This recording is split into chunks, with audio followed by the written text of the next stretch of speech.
in some ways, kittenhood, it's like if you're in the womb and you're not forced out, right, to make these challenges, like who would want to leave the cosmic ocean of bliss?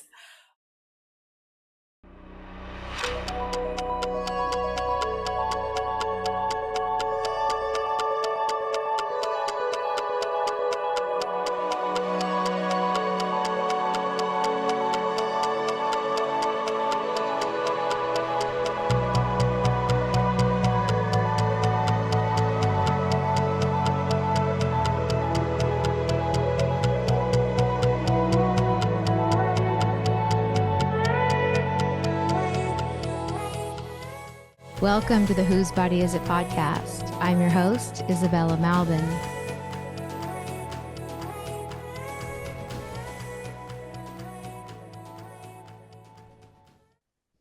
For those who don't know me, I'm a life coach, a hypnotist, a former birth worker, and a former liberal feminist turned radical truth teller.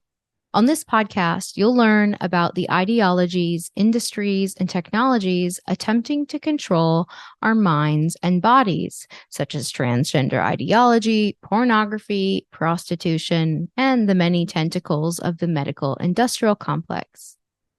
Together, we'll untangle patriarchal lies as you listen to jaw-dropping interviews with women from around the world. Warning, while listening to this podcast, you might find yourself triggered or perhaps notice where you've been biting your tongue on the issues that matter most to you. In the masterclasses available on my site, as well as my one-on-one coaching and hypnosis, you will learn to stop getting triggered by every freaking thing, learn to cultivate resilience, gain knowledge, and if we're working together one-on-one, stop unwanted behaviors and increase your self-confidence. You can book your first session and check out the masterclasses in the library at whosebodyisit.com. And I just want to say that it's because of your endless support that I'm able to interview amazing women, get their stories out, and produce regular content for you. So with that being said, please like, comment, and subscribe to my channel on YouTube. And if you're just listening in, leave a rating and review on Apple Podcasts or Spotify, and consider making a financial contribution via the link in my show notes. You can also support the podcast by getting your activist stickers. So my pro-woman stickers have the power to intercept transhumanist programming. So take a photo of your stickers out in the wild and tag me on Instagram at Whose Body Is It. Without further ado, let's get into this week's story. It's not exactly millennials' fault that many of us are stuck in this extended adolescence. We're bearing a wound around adulthood that didn't start with our generation. We're working under fluorescent lighting instead of under the sun, hustling in the city instead of in the small tribes we evolved from, striving for the, quote, empowerment the Spice Girls promised. Endocrine disruptors surround us. We work with screens instead of our hands, and the conveniences of living non-biologically are certainly comfortable. But they come with consequences, not just in that they have made us soft and immature, but also because they impact our vitality.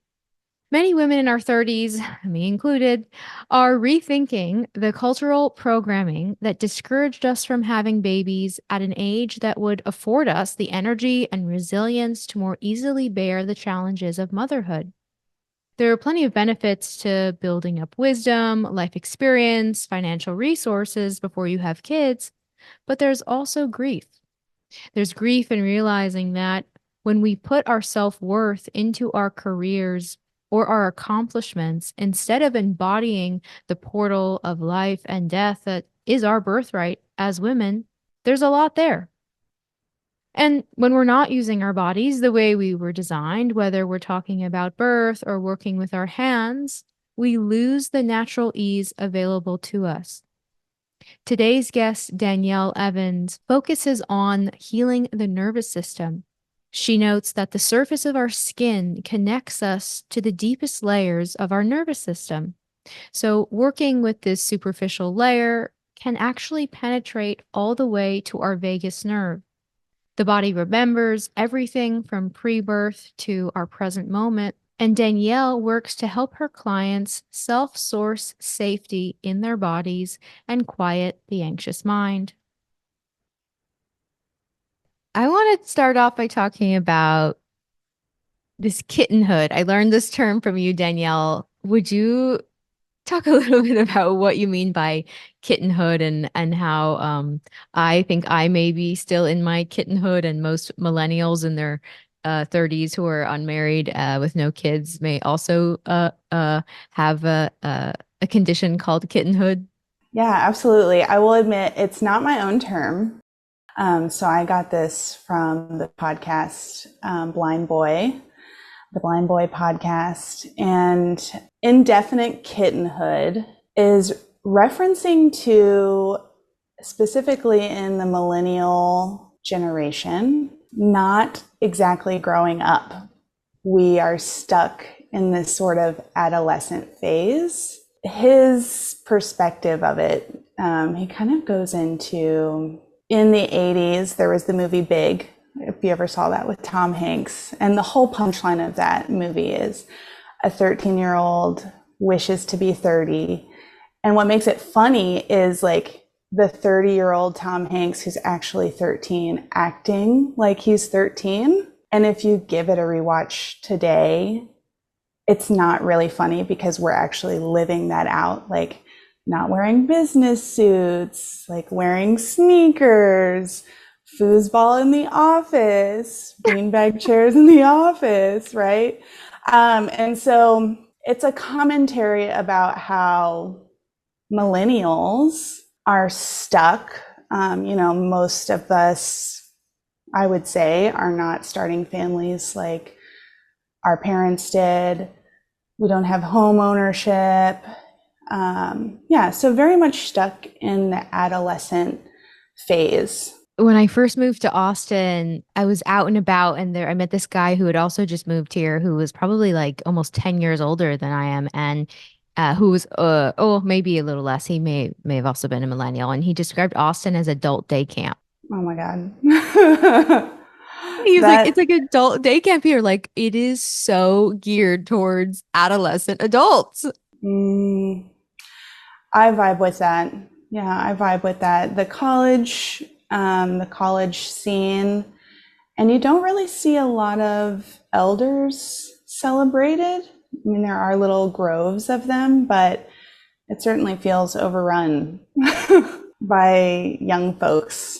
And this ties into something else that I think a lot of people like our age experience, like when they look at, we've been talking about this a lot, like when we look at photos of our parents when we were babies, when we were little, like at our age now, I've always had the experience of being like, wow, they look so old. They look so old. And you had reflected like the distinction between like maturity, that they actually, it's like that they have a maturity. It's not that they look old, right? It's not like they're wrinkled and had severe health issues. It's like, it's not, they weren't old, their bodies weren't deteriorating rapidly. It's that they look more mature. And I'm curious, as to why you think, some of the reasons why you think that is. So if we are in the kittenhood experience, like what was going on with our parents? Right.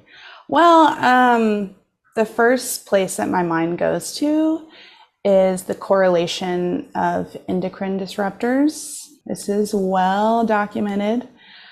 Some people even refer specifically to the testosterone decline as an epidemic. Since the 70s, like a 25-year-old male has drastically less testosterone than like 1980.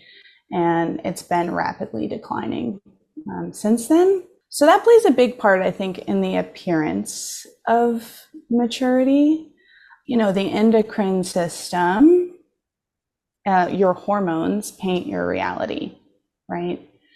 So it's a huge part of the nervous system and the way that you're interpreting your reality. And specifically in America, things like grains. I mean, glyphosate, Roundup is prolifically used. And that's just one endocrine disruptor of so many. And I really think that that's the biggest piece, like diet related. We don't eat like our ancestors did. And I'm not even just referring to our parents, but if you arc back your view of time, to even just like 200 years ago, our diets would be drastically different. If you don't have the building blocks for hormonal health, you're going to suffer. And we're at least, I would argue, at least 2 generations into this very disrupted endocrine systems. That makes a lot of sense. Perhaps they had more responsibilities, like just because of the like convenience factor, like, if, on some levels, if you're, yeah, we can, if you're like a working professional, if you have your basic needs met, you can do like Right. as little as possible. Like, Right. I mean, it's the convenience factor is like infantilizing. It's like, how do you mature a child? You give them responsibilities. You make them fulfill, duties in the home. Um, and I think we perhaps have been given like an out, especially in the past like 3.5 years with the lockdowns. And so you've got the endocrine disruptors, and then you just have the culture of you don't have to do anything you don't want to, like toxic empathy. It's weird. And I definitely find myself in this category of delayed adolescence. Just by the merit of not having a family yet. Like I am efficient, I work hard, I am reliable, like I meet the requirements of like adulting in a lot of ways. However, not being married and not having children, like it's just something that cannot be I really don't think there's any other way to get to that like nook of maturity, and that you can't recreate those lessons any other way.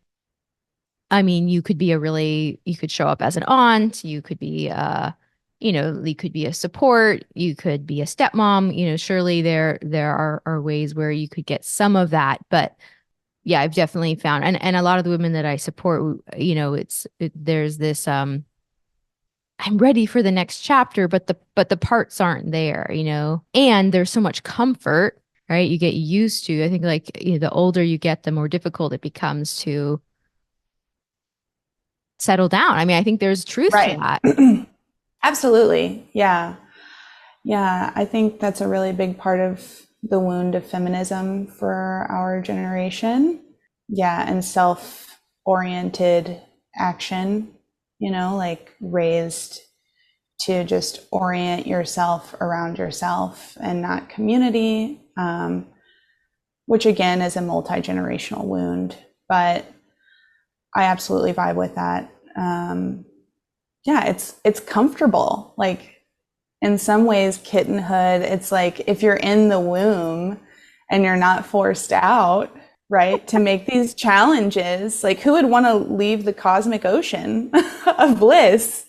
But there's this deep dissatisfaction that, at least for me, and it sounds like for you, like creeped in like the further I got along in my 20s, and now I'm 31, and there's like a little bit of a thorn in my side of the ideas that I was programmed with, as far as like being a productive woman and not marrying too soon, and the woman of power, and what does that actually mean? And for me, I think this particular wave of feminism really makes women more masculine and unable to like soften to that idea of marriage, of motherhood early on. And I see it reflected in a lot of women who are like 30, 35, this loss of like being able to do that earlier. there's a real gift of that you're giving yourself, I think, which again, I didn't do it early. I didn't have children early, but the gift of having young grandparents around to help you, the gift of how much energy you have when you're in your 20s versus, I don't feel like super depleted as in my 30s now, but there is a definite difference. Yeah. And you saying about like having responsibility made me think of like specifically with men, they say that chopping wood creates like a 40% increase in testosterone. So that's a perfect example of like biological living for millennia. This was something that we had to do, like whether winter or summer to cook, you had to chop wood, right?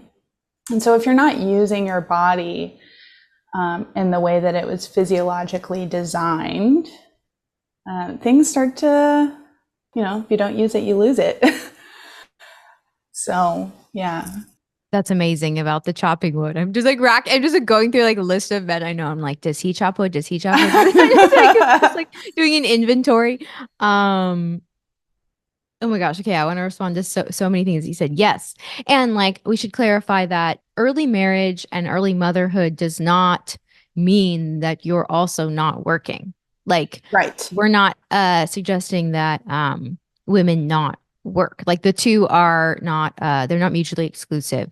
Right. But I would agree. I completely agree with you. I definitely was programmed, and we've talked about this. I grew up in New York City, so out of the people that I grew up with, they're just starting to get married, and I'm 32, so I'm not, like socially, with quotes, behind in that sense. Whereas like, someone who grew up in the South or, in Texas or maybe the Midwest, like, it is still, the socially, traditional route. Yeah, the more traditional route. And I was totally programmed, by my cousins getting married, in their early mid-20s and thinking, oh, it's a huge mistake and they'll regret it for the rest of, it's like, and sometimes it didn't work out, that is true. It doesn't always, work out when you marry someone when you're 21. But yeah, definitely the programming of like, it's just by the merit of the age, it's a mistake. That I was certainly like programmed with. And I also feel sadness around yeah, having not had kids in my 20s, but I also just didn't have the opportunity. It's not like all the pieces were there and I walked away from a man who was like, move you to the farm and let's have baby, that just wasn't my reality. I wasn't even close because the men I had a wonderful boyfriend in my early 20s specifically, and he had his own programming. Like, we are too young. We are too young. Exactly. So generational. It's a generational wound. So we're just like flandering in kittenhood. I think it's perfectly acceptable and wonderful to be a professional woman. And also I've thought a lot about like home economics, right? Like there is actually a lot of work, even if you're not getting paid for it. I can't recall exactly which Rockefeller was quoted saying this, but in the 70s, one Rockefeller was quoted as saying, we put millions of dollars into the movement of feminism for two reasons: to get children into state-run education and to tax the other half of the population. So women were doing work, quote unquote, free, but it really wasn't. Like, of course, this isn't a blanket statement for every union, but kind of the traditional way I've heard it said is like, when a man marries a woman, he puts her on this pedestal. He sees her as invaluable because without her, he literally would have no home. He would have no person like continuing his line. She keeps the home for him, and he sees her value as priceless, right? So we switched kind of that dynamic for having exactly like my worth as a massage therapist is X amount of dollars per hour, right? So that difference between like that trade-off, which I'm not saying it's all bad, but it's a really interesting way to look at it. You know, because there was so much that women, you know, textiles, we brewed alcohol, like we were the first spirit brewers. I'm talking like over thousands of years. But things that could be done while raising children, that you could put down if like, you know, the kids were up and pick up when they were napping, etc. Yeah, that makes total sense. That makes total sense. And I feel like that that piece of it like came together when I was briefly in a matriarchal societies like study group, and just looking at how much trade there was amongst women, how many the trad wife thing has the illusion of like it plays up this like passive sedated like 1950s housewife, Right. which is such an inversion of what the stay-at-home mom like actually was throughout time. I learned about this when I was learning about the harms of hormonal birth control, that when the boxed cake was invented, like originally you didn't have to have the egg, Right. and the psychologist came in and they were like, well, this isn't going to work because the 1950s housewife wants to feel like she's actually doing something. Right. Right. She wants to feel like she's still cooking, even though it's only two ingredients, or three, the powder, the water, and the egg. And they added the egg, and it was like, you know, a huge hit. And still today, everyone's made, you know, a powdered cake with water and eggs. Right.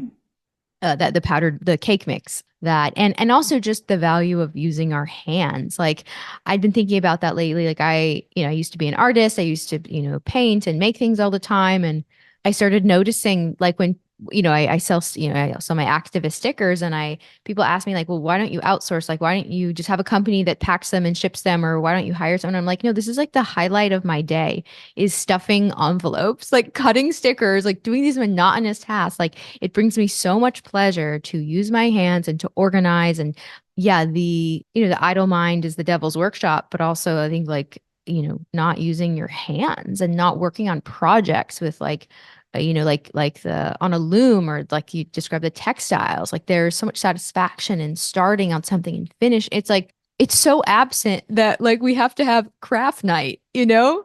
Right. Right. No, I totally agree. Yeah.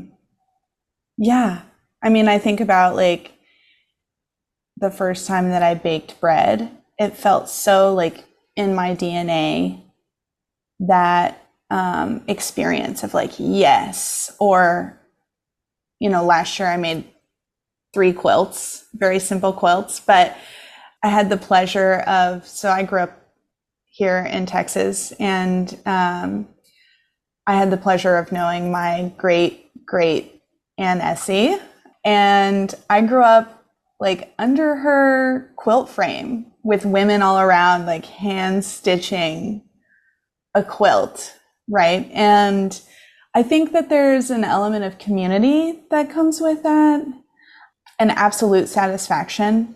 I think that there is something to like being made in the image of the creator. Like if that's true, we are actually meant to create.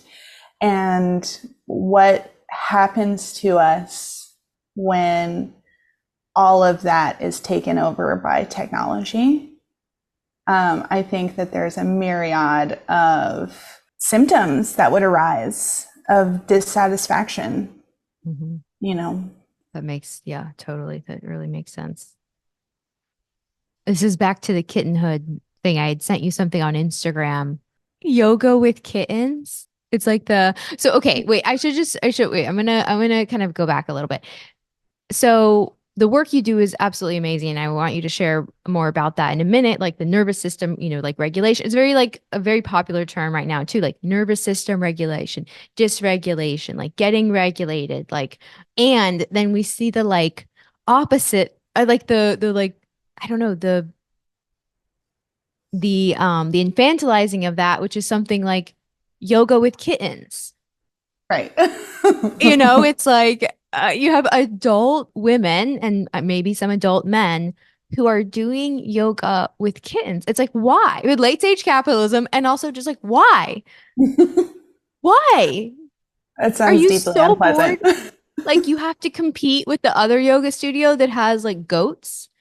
I mean, it's just it's just so bizarre. So maybe that's a good segue into like what is the work that you do and why is it necessary?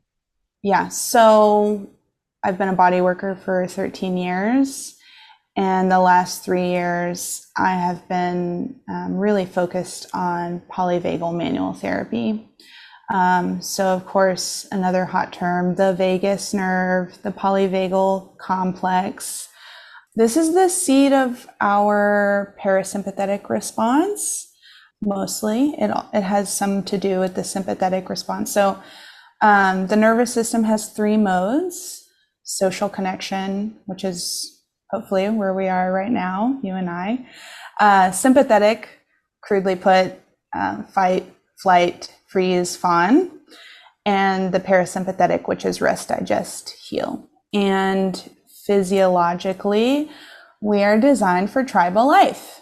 So we're designed for approximately 150 people, to have this very intimate network within that tribe, and to know very little beyond our region of like where our domicile is.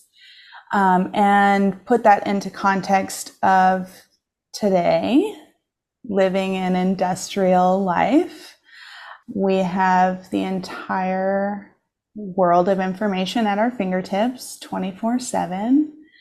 And physiologically, biologically, we are not wired for that. So we spend our days, receiving signals of stress and danger, like continuously, because bad news sells. And so that really calibrates most people unless you are working diligently to like boundary your life. That constant hum of like a red alert in the background really calibrates our system into the sympathetic and inhibits that parasympathetic response. So manual therapy for the vagus nerve, it's all based on Hilton's law, which describes that as nerves leave the central nervous system, they feed soft tissue and bones and organs, and then they end up at the dermis. Yeah, the dermis, your skin, is like a circuit board to the nervous system, to the central nervous system. I sometimes put it into context by describing when we are gestating in the womb, one of the first cellular splits come from these primitive cells called the ectoderm. And the brain, the spinal cord, and the skin all come from the ectoderm. And for the first 3 weeks, they're kind of like souped together. And at week 4, they appear to differentiate. So brain and spinal cord fuse, and the skin becomes this migrating boundary out towards which everything develops. Mm. And if you think about that Hilton's law, like any nerve that comes from the central nervous system, it feeds all of this and goes to the skin. The reverse is also true. So gentle stimulus at the skin affects the central nervous system. So this is something that neurologists, I would say it's like a real renaissance right now, in the last like 15 years for sure. But like traditional Chinese medicine has known for 2,000 years that we can stimulate the skin and change the kind of programming of the body. Mm. And so the idea is that with regular stimulation, one would be more in the healing state. Right. So we are, so like your circulatory system, the nervous system has a palpable pulse. It's very subtle.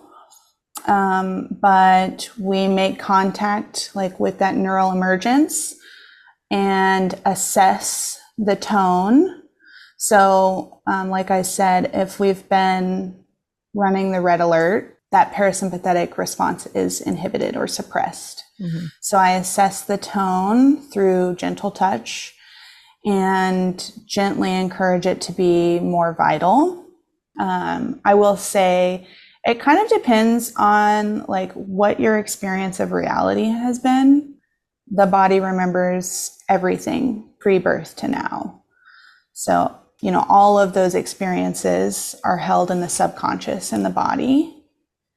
And that is what calibrates your reality tunnel, how you're viewing the world, right? So as we tone the vagal response, we're essentially, it's essentially like an invitation to remember your intrinsic safety.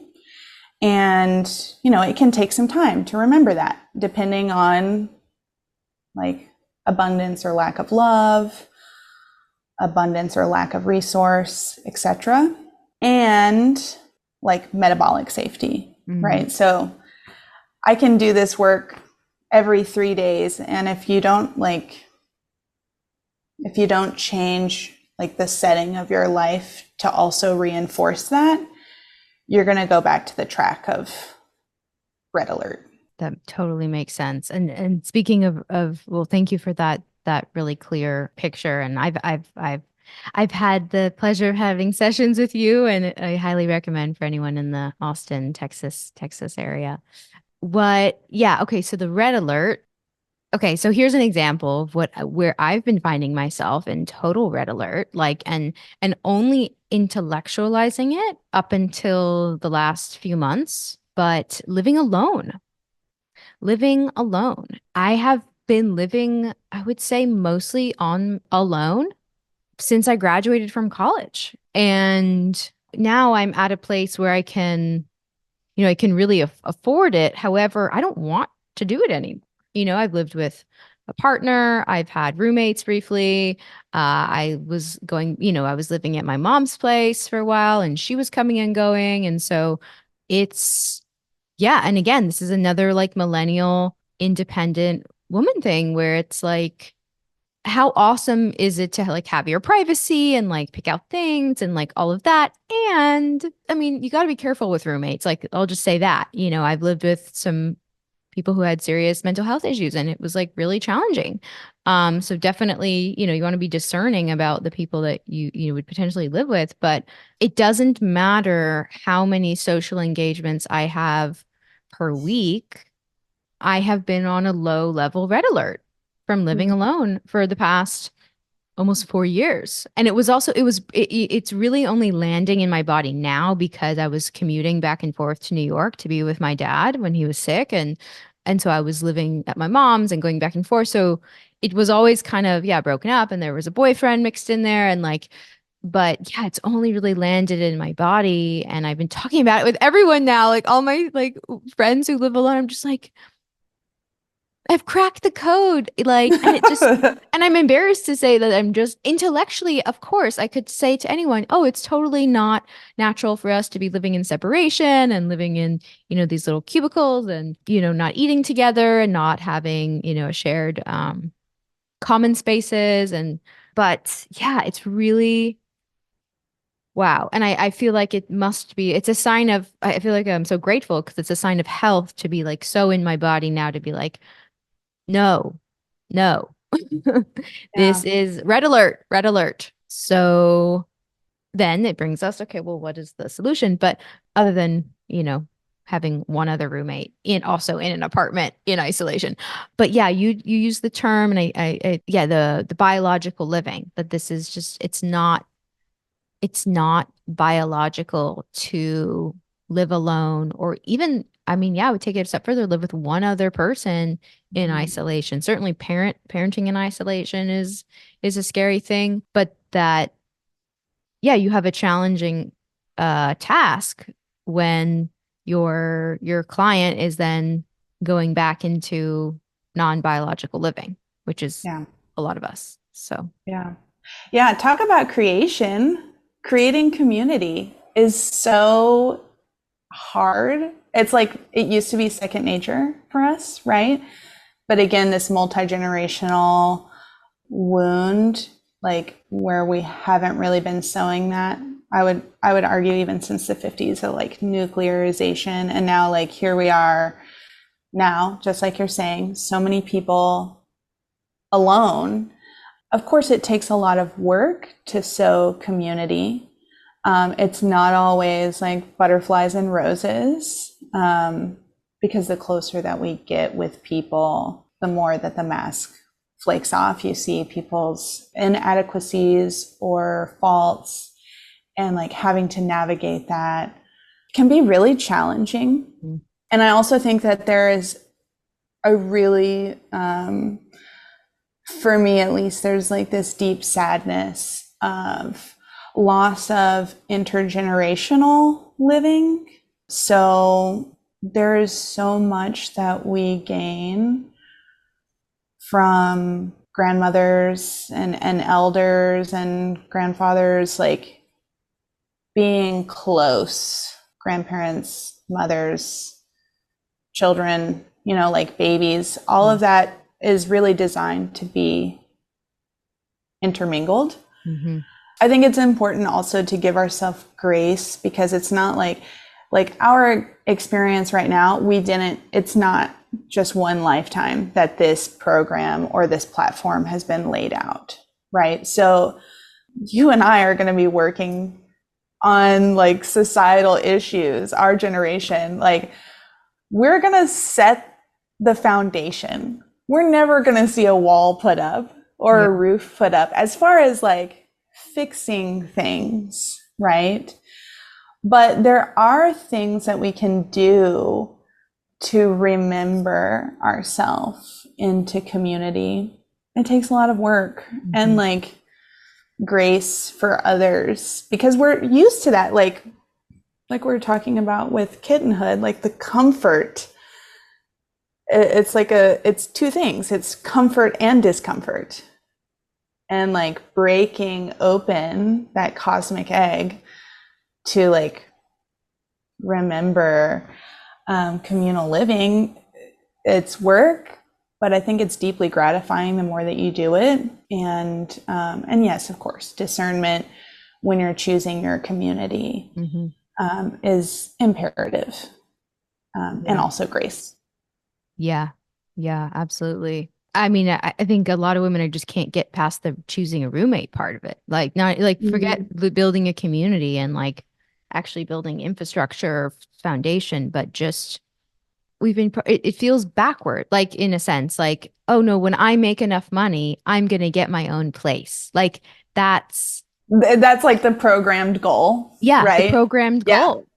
That's how I felt. I felt, oh my God, I lived at home for as long as I did and I saved up money and now I have my own place, and like, look at all this privacy and I get to go to bed when I want to wake up when I want. And it's like, it's awesome, but not so much. Actually, it turns out. But yeah, I mean, I have it's like the kibbutz living, the moshav living. That is, it's like other parts of the world, intergenerational living, is still a thing, but it's certainly not the norm here, for especially our demographic. And also being I'm an only child. Yeah, there are just so many factors. I feel like I'm like the case of like all of the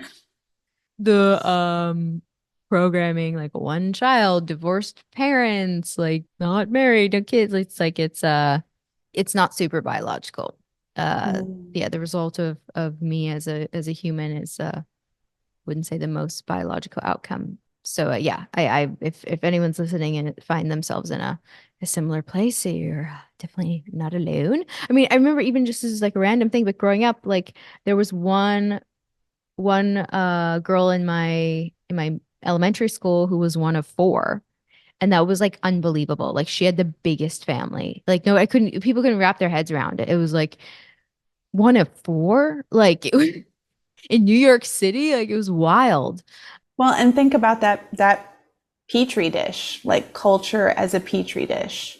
Like New York City is arguably one of the least biological places to exist, right? So like I'm originally from Houston and had the privilege of being moved out into rural Texas when I was 7, like went from the burbs to a dirt road and 30 acres. And like the difference, like I sometimes have considered like, what would my life have been like had I stayed in Houston? Who would I be? I would be a completely different person. Totally.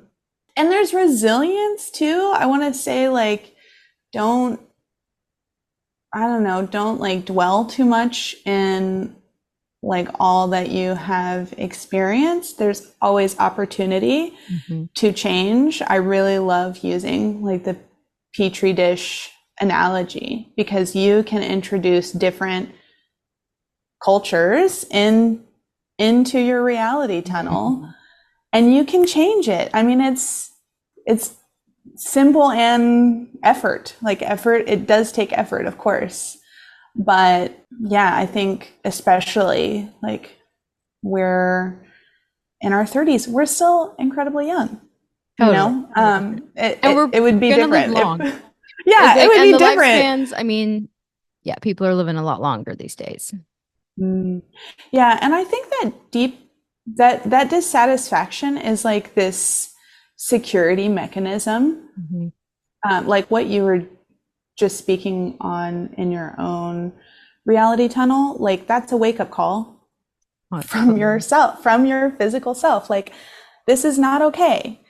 And it's like the agitator of like an old school washing machine. Like that's what gets your clothes clean, right? And so agitation in and of ourselves, it's like this invitation, like, hey, mind up there, we need to change. Like the mind is the infant, the body is this ancient well of knowledge, and it has like everything you've experienced, kind of the Jungian collective subconscious and ancestral experience, like all weaved into this temple. And like, the mind is just the infant. This is like the spring-fed well and the babbling brook. You can tap into this and feel like what feels good and incorporate more of that feel good to like change your view. If someone's coming to you and they're like, Danielle, I am so in my head all the time. Like I am not in my body. I don't feel embodied. Like what would be, your recommendation for someone who's, just feeling totally like trapped in cycles of thought and just so in their minds? This one feels pretty easy. Unplug and get outside. Like that's what you're designed for. Like our ancestors, like the average I read recently was like 11 to 13,000 steps a day, which really isn't like that far as distance. But like if I were feeling that way, I mean, it's very easy to feel that way because we are designed to want to know danger. And so like got the Star Trek red alert happening all the time. We're just like taking it all in, all of this information all day, but you're designed to want to know that, right? Because it's neurologically, like if you know all of the danger, you can avoid like the tiger in the grass essentially. But ultimately, how much danger are we actually in this moment? It reminds me of this. There's a comedian, Bill Hicks, and he talks about like the news, and it's like war, famine, disaster, da da da da da, and then he like looks out his blinds, and there's just like crickets. Like that is actually, for most people, true, right? So if you just like stop taking that in, because like unless there is like a particular disaster that it's like my sister is there, or like I have a direct link to this particular thing, taking it in, every detail of it does me no good, and in fact it harms me. So like like Siddhartha, go sit by the river. And it's gonna feel boring first. That's another important thing, is like if you've been low grade sympathetic, it's going to feel boring. Like often if people are running the sympathetic track, things like the first 48 will feel really good to watch, because that's their baseline. That's where they're at. And so it's important to give yourself permission to be bored, and as much as possible, get outside, listen to the birds. I mean, it's so simple, but if you like sink into it, it's true. Yeah, I had a major shift, and people who aren't from New York City, like, you'll think this is ridiculous, but like moving from New York to Austin, for me, for my nervous system, felt like moving to the boonies. Like, I felt like I'd moved to like a tropical paradise. Like, the fact that I look outside my window and it's just like all trees, was like, even in an apartment building, but looking out and they're all trees, like, it was amazing. And yeah, so I've had to like taper off, adjust kind of like more slowly. And I knew that moving to another smaller city wasn't going to be like the end for me, but just having access to nature pretty much like at all times, and living near the springs and just like all of that, just how huge. I felt huge shifts in my body, and I've shown you some before and after. I mean, the distinction that I've noticed, and I don't know if you've seen this with your clients, but like the way that the shape of my face changed, and obviously the color of my skin, and my body, like my inflammation went down, and I'm only outside like maximum like 2 hours a day. Mm-hmm.